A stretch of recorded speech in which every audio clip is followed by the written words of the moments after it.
Calvin Coolidge. Why devote an entire book to this president who a lot of people don't even remember and can't place him when and where he was president? Well, today we wonder, we're a little worried about the debt today, right? And today we wonder if a president could ever cut debt, really, could cut the budget, really, especially in peacetime. That seems incompatible with our politicians. It's almost inconceivable. And here was a U.S. president who cut the budget during peacetime and prosperity. The astounding fact, Mitch, about Coolidge was he came into office in 1923. He left in March 29, and when he left the White House, the federal budget was lower than when he came in. Actually lower, not just mess around with inflation, really, truly lower. Even as the economy expanded throughout the period, even as the population expanded, he managed to shrink the government. So how do you do that? That's the subject of this book. I imagine some people will hear that and say, oh, but those were different times. It was so long ago. It must have been easy to cut the federal government back then. Your book details that even in the 1920s, it was hard to make these cuts. These weren't simple, easy decisions.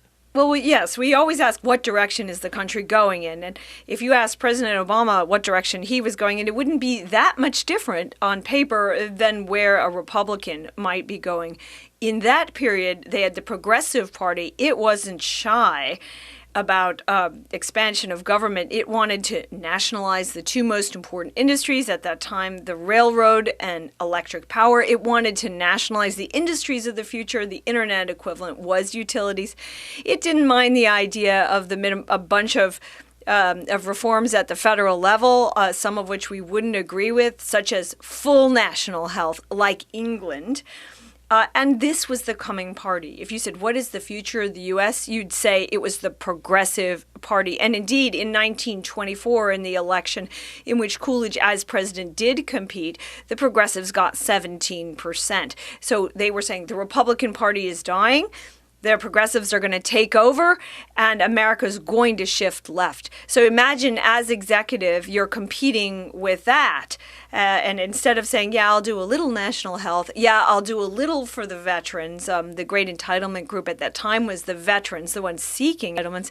1/3 were disabled from World War I. They were angry and they had no pension. Instead of saying, yeah, I'll concede there, Coolidge just said no.